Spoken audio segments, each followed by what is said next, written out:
UP के किसान खुश हैं। खुशी नहीं होने का कारण एक है कि हमने अपने 700 से ज़्यादा जो किसानों को खोया। सरकार को देखो ये असंवैधानिक थे, इसको वापस तो करना ही था।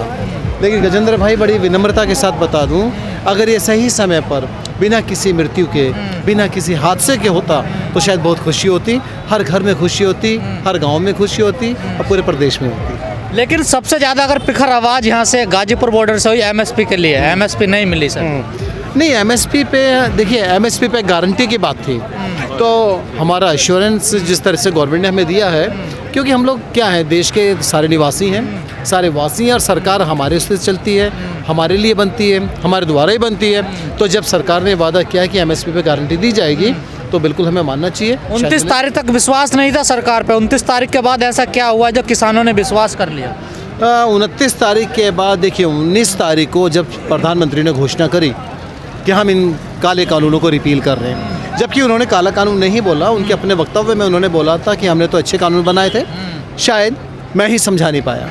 तपस्या में कमी रहेगी। उनकी तपस्या में तो कम पहले दिन से थी जब वो प्रधानमंत्री बने थे। इस सरकार की तपस्या में तो हमेशा कमी रहती है, और यदि इनकी तपस्या में कमी नहीं होती, अगर ये साधक होते तो मेरे 700 किसानों को शहीद नहीं करते।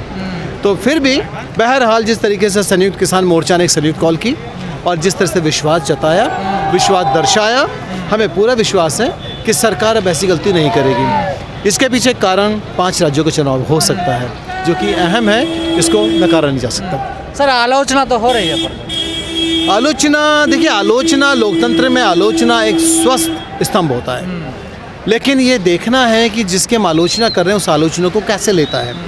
अगर कोई मूर्ख व्यक्ति है तो आलोचना से प्रभावित होकर या तो मार देगा या मर जाएगा। एक बुद्धिमान व्यक्ति उस आलोचना को एक ऐसा ग्रहण करता है और जो कमियां हैं उसको सुधारने का प्रयास करता है। 13 महीने यहाँ बुजुर्गों ने अपनी हड्डियाँ घिसी हैं, क्या बताएंगे घर जाकर वो?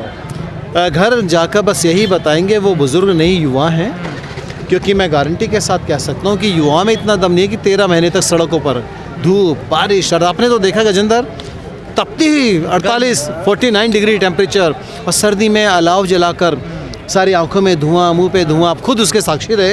ये युवाओं में दम नहीं था, ये मेरे बुजुर्गों में दम है। और मैं तो ये कहूँगा, ये मेरे बुजुर्ग नहीं, ये मेरे युवा हैं जिन्होंने इस आंदोलन को जीत की तरफ पहुंचाया। वही तो आप क्या कहेंगे कि हमने कमेटी बनवाने की बात करी? नहीं, इन्होंने कमेटी बनवाने की बात नहीं करी। देखिए, पहला मुद्दा हमारा था कि काले कानून वापस, पहले विजय होगी हमारी।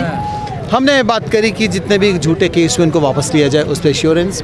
एमएसपी के ऊपर पक्का गारंटी होगी, आप देखते जाइएगा, क्योंकि राकेश भाई ने जैसा कहा, ये तो ट्रेलर है, ये तो हमारा ट्रेनिंग स्कूल था। अब 1 साल की ट्रेनिंग के बाद जैसे कमांडो निकलते हैं ना, तो ये युवा किसान कमांडो के रूप में निकले हैं। आप देखना, इस सरकार की चूल ढीली कर देंगे।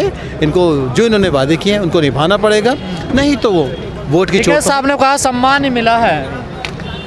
आजकल सम्मान कहाँ मिलता है?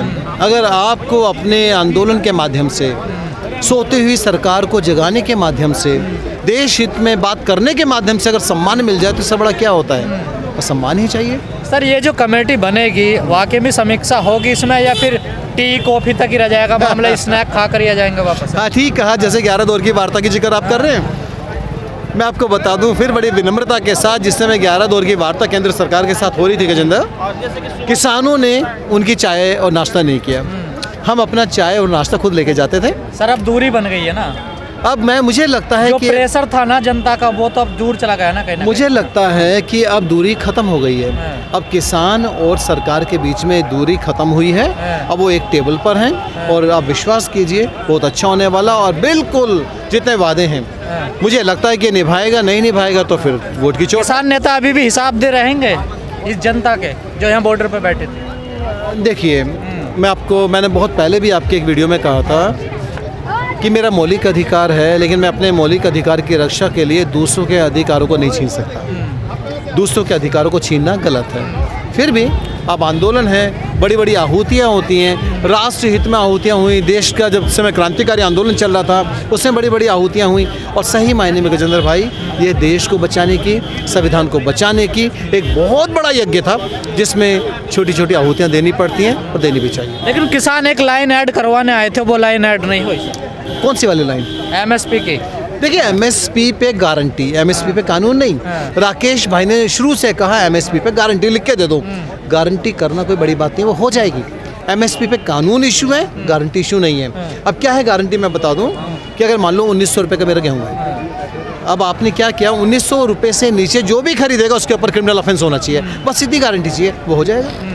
और इसमें कोई संकोच नहीं होगा, क्योंकि एमएसपी पे कानून बनाना और एमएसपी पे गारंटी देना, दोनों में फ़र्क है। लेकिन सर जितनी धूमधाम से हरियाणा और पंजाब का किसान गया नाचते गाते हैं, ऐसा यूपी का किसान नहीं गया।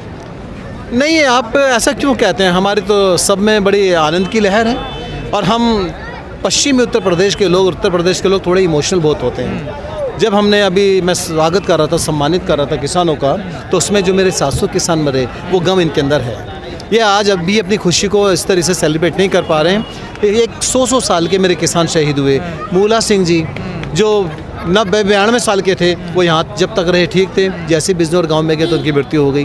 तो अब थोड़ा गम तो है। लेकिन गौरव टिकैत ने रात कहा कि नाखुश तो है किसान। नाखुश, मैं गौरव टिकैत ने किस संदर्भ में कहा है गौरव जानते होंगे, लेकिन मुझे लगता है किसान खुश है।